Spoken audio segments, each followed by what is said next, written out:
नमस्कार। बारा जिला के सिमरौनगढ़ में रहल रेडियो बादल 89 मेगाहर्ट्ज तथा इंटरनेट ऑनलाइन के www.radiobadal.com। ऐसा ही सरलाही जिला के गोड़िया में रहल धड़कन FM 91.8 मेगाहर्ट्ज तथा इंटरनेट ऑनलाइन के www.धड़कनfm.com हमारे पात्रों साथ नेपाली पात्रों में एक साथ प्रसारण हो रहल बादल खबर में स्वागत करते हैं हम नूर आलम बादशाह।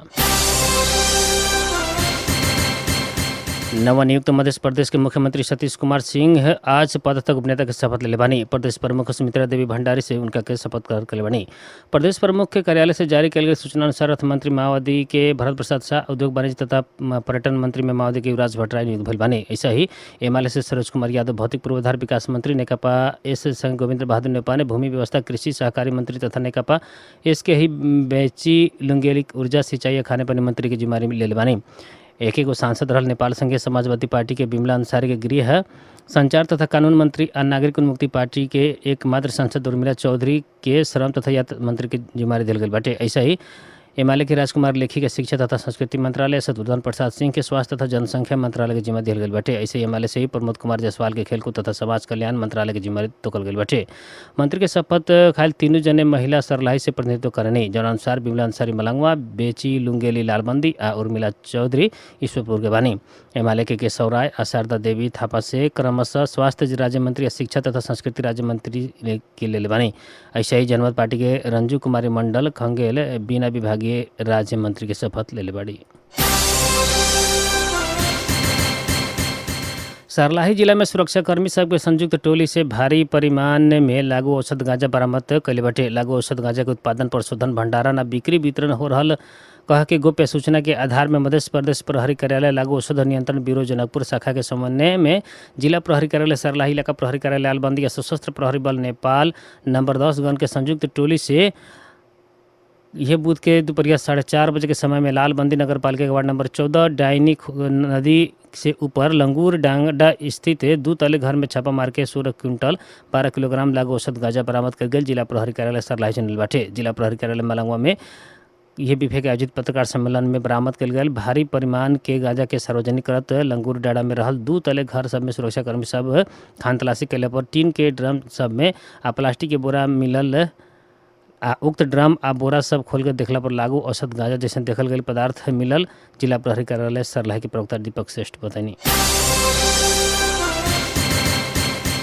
जिला प्रहरी कार्यालय 12 से विभिन्न कसूर में सजाए मिलल 3 जने फरार प्रतिवादी के पकड़ाव के लिए बाटे। पकड़ाव करे वाला में आदर्श कोतवाल गांव पालिका एक चिउटहार वाला 56 वर्षीय मुसाफिर महतो कोयरी रहल बानी। कोयरी के 12 जिला अदालत से दुनियावादी फौजदारी मुद्दा में 3 महीना कैद 10,000 जुर्माना के फैसला सुनावल गई है। उन्हें कोल्भी नगर पालिका 8 के वाला 41 वर्षीय साधु कहल वाला श्याम किशोर चौधरी के इलाका प्रहरी कार्यालय कोल्भी पकड़ाव के लिए बाटे। वन संबंधी कसूर में 1 महीना कैद सजाए मिलल चौधरी फरार रहनी। प्रहरी चौकी कचोरवा से जालसाजी मुद्दा में 200 रुपया जरिमाना फैसला होकर फरार रहल एक जने के पकड़ाव कल गई जनाल गई बाटे। पकड़ाव वाला में 12 के सिमरौनगढ़ नगर पालिका वार्ड नंबर 11 कटहरिया रहे वाला वर्ष 70 के भोलादास तात्मा रहल बानी। उन लोग के लुका छिपा के गाँव में रहल अवस्था में पकड़ाव कल गई। जिला प्रहरी कार्यालय 12 के प्रवक्ता परिणाम परीक्षक दधिराम नेपाने बतौले बानी। विद्यार्थी वीसा में अध्ययन के खातिर रसिया भेज देम कह के करीब 11 लाख रुपया ठगी करे वाला एक जन के जिला प्रहरी कार्यालय रौतहट पकड़ाव के बाटे। पकड़ाव करे वाला में स्थानीय यमुनामाई गांव पालिका वार्ड नंबर 2 के राहुल कुमार प्रजापति रहल। जिला प्रहरी प्रवक्ता डीएसपी एलिजा गिरी बताइनी। प्रजापति अपने गांव के जितेंद्र कुमार यादव का अध्ययन वीसा में रसिया भेज देम कह के एम्बेसी द्वारा जारी भइल नकली कागजात दिखा के 10,78,720 रुपया ठगी कर रहनी। पीड़ित के उजुरी के आधार में पकड़ा पड़ल प्रजापति पर ठगी तथा आपराधिक के लाभ संबंधी कसूर में मुद्दा दायर कल गई बाटे।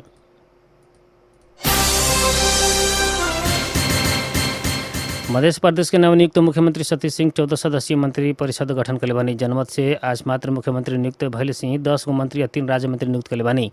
वहाँ के एमएलए से भौतिक पूर्वाधार विकास मंत्री सरोज कुमार यादव, शिक्षा तथा संस्कृति मंत्री राजकुमार लेखी, स्वास्थ्य तथा जनसंख्या मंत्री शत्रुघ्न सिंह आ खेलकूद तथा समाज कल्याण मंत्री प्रमोद जायसवाल नियुक्त कले बानी। ऐसे ही माओवादी के केंद्र के तरफ से अर्थ मंत्री में भरत प्रसाद शाह, उद्योग वाणिज्य तथा पर्यटन मंत्री में युवराज भट्टराय के नियुक्त कले बनी। नेकपा एकीकृत समाजवादी के गोविंद बहादुर नेपाने, भूमि व्यवस्था तथा कृषि तथा सहकारी मंत्री और बेची लुंगेली के ऊर्जा तथा सिंचाई मंत्री नियुक्त कले बनी। गृह संचार तथा कानून मंत्री में नेपाल समाजवादी पार्टी के बिमला अंसारी तरन्नुम आ नागरिक उन्मुक्ति पार्टी के उर्मिला चौधरी श्रम तथा यातायात मंत्री बनल बड़ी। मध्य प्रदेश के मंत्रिपरिषद में 3 जने राज्य मंत्री भइल बानी। एमआरए से स्वास्थ्य तथा जनसंख्या राज्य मंत्री केशव राय, शारदा थापा शिक्षा तथा संस्कृति राज्य मंत्री आ जनमत रंजू खंगेल के बिना विभागीय राज्य मंत्री के शपथ दिहल गइल बाटे। वन तथा वातावरण मंत्रालय खाली रहल बा। उ मंत्रालय में अपन पार्टी से बाद में वहाँ के मंत्री नियुक्त करे के जनले बानी। नवनियुक्त मंत्री सब प्रदेश से प्रमुख सुमित्रा देवी भंडारी से शपथ ले बा लोग।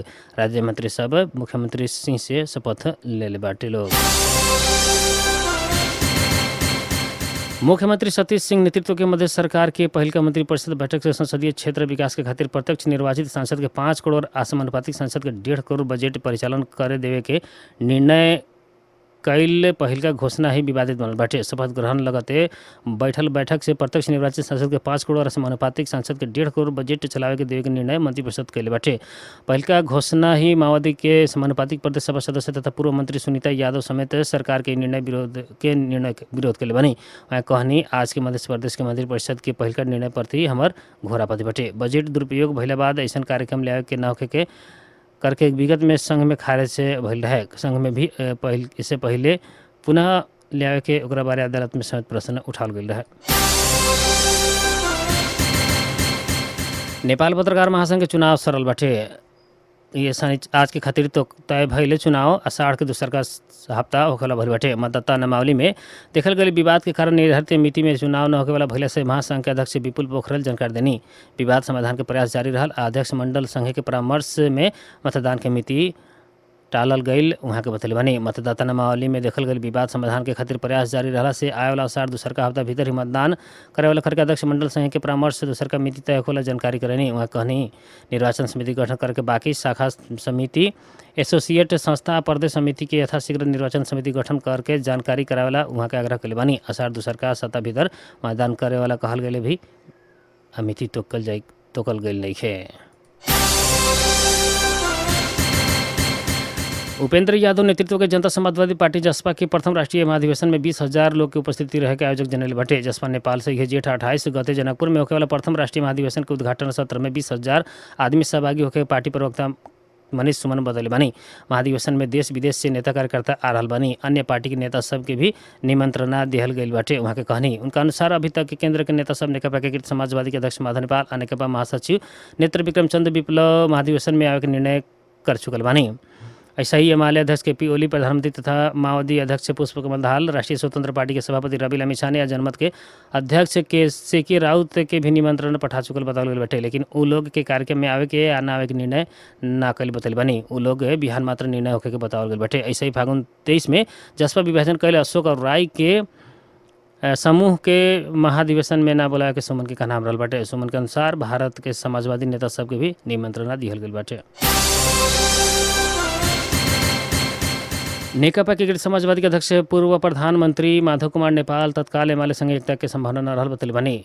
आज पार्टी केंद्रीय कार्यालय आलोक नगर में नेकपा एकीकृत समाजवादी कोसी कमेटी द्वारा आयोजित प्रशिक्षण कार्यक्रम में संबोधन करते ऐसा बतले बानी। वहाँ के विगत के बात छोड़ के कौनो समीक्षा न कैला पर भी एमाले संगे तत्काल एकता के संभावना न रहल बतानी। वहाँ के एमाले संगे एकता के खातिर एमाले भी चाहना दिखावे के आवश्यक रहल बताइनी। वहाँ के एमाले अध्यक्ष के पी ओली के अपन पार्टी प्रति सकारात्मक होकर आग्रह कैनी। वहाँ के अपन पार्टी प्रति प्रधानमंत्री पुष्पकमल दाहाल सकारात्मक रहल उल्लेख कैनी। वहाँ के समाजवादी मोर्चा के फेरू गठन करके आगे बढ़े के सोच हमनी सबके रहल आ अनुसार आगे बढ़ रहल बतैले बानी। प्रधानमंत्री नरेंद्र मोदी के प्रमुख प्रतिद्वंदी राहुल गांधी के आज संसद में भारत के विपक्षी के नेतृत्व करे के मनोनयन कल गई बाटे। मोदी पिछला समय आम चुनाव जीतला बाद तीसरा कार्यालय के खातिर शपथ ले बानी। गांधी के पार्टी से 17 भारतीय जनता पार्टी भाजपा के बहुमत से वंचित कैले रहे, जेना से भाजपा के शासन करे ला गठबंधन सहयोगी में भर पड़े के बाध्यता आयल बाटे। गांधी विश्लेषक के अपेक्षा एग्जिट पोल के व्यवस्था करत अपन पार्टी कांग्रेस के संसदीय संख्या लगभग 2 बार बनावे में मदद करत कैला के प्रयास में 1 दशक से पहले से मोदी सातवें महिला बाद सबसे ज़्यादा परिणाम रहल बाटे। आज कांग्रेस नेतृत्व के बैठक में गांधी के भारत के आधिकारिक विपक्षी नेता के रूप में चयन के खातिर सिफारिश करेला सर्वसम्मति से मतदान भइल रहे। ई पद सन 2014 से खाली रहल रहे। सभी सहभागी के सर्वसम्मति से प्रस्ताव पारित करके राहुल गांधी संसद में विपक्ष नेता पद लेवे के केसी वेणुगोपाल पार्टी कार्यकारिणी बैठक बाद पत्रकार सम्मेलन बतैनी। आज बाद कांग्रेस नेतृत्व के विपक्षी गठबंधन के 2 से 32 विधायक की बैठक में नामांकन पेश कल जाई। गांधी दशकों तक भारतीय राजनीति में प्रभुत्व जमावे वाला वंशज के वंशज मानी त स्वतंत्र नेता जवाहरलाल नेहरू से शुरू करके पूर्व प्रधानमंत्री तक के बेटा आ पोता बनी। बादल खबर में मौसम संबंधी जानकारी। रेडियो बादल 89 मेगाहर्ज सिमरौनगढ़ 12 और रेडियो धड़कन FM 91.8 मेगाहर्ज गोड़िता सरलाही द्वारा मापन कयल गेल अनुसार सिमरौनगढ़ और गोड़िता लगातार आसपास के क्षेत्र के अभी के न्यूनतम तापक्रम 38 डिग्री सेल्सियस रहल बा। आज सवेरे 33, दोपहरिया 44 डिग्री सेल्सियस रहल रहे तो आज रात में 33 डिग्री सेल्सियस तापक्रम रहे अनुमान कल गेल बा। आज सवेरे 5:11 में बेर गुला संझिया 6:59 में बेर डूबल बाटे। 12 जिला के सिमरौनगढ़ में रहल रेडियो बादल 89 मेगाहर्ज तथा इंटरनेट ऑनलाइन के www.radiobadal.com से सरलाही जिला के गोड़िता में रहल धड़कन FM 91.8 मेगाहर्ज तथा इंटरनेट ऑनलाइन के www.धड़कनfm.com हमरो पत्र साथी नेपाली पात्रों में एक साथ प्रसारण हो रहल बादल खबर से प्राधिक मित्र रोस्तम सहित हम नूर आलम बादशाह की विदा दी। नमस्कार।